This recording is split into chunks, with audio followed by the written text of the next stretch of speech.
Ikalabinsyam na kabanata. Bumalik si Jehoshaphat sa palasyo niya sa Jerusalem na ligtas. Sinalubong siya ni Propeta Jehu na anak ni Hanani at sinabi, "Bakit tinulungan mo ang masama at inibig ang napopoot sa Panginoon? Dahil dito nagalit ang Panginoon sa iyo. Pero mayroon ding mabuti sa iyo.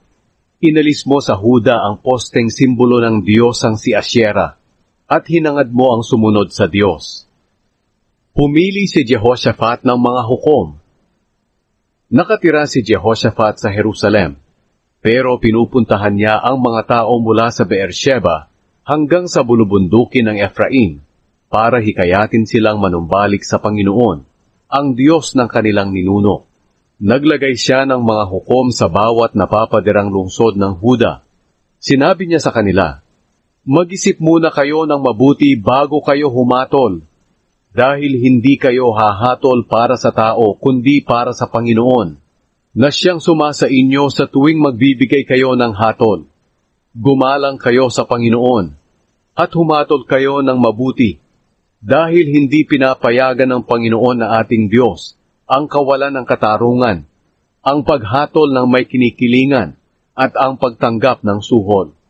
Naglagay din sa Jerusalem si Jehoshaphat ng mga Levita, mga pari, at mga pinuno ng pamilya ng mga Israelita sa pagdinig ng mga kaso na may kinalaman sa kautusan ng Panginoon at mga alitan.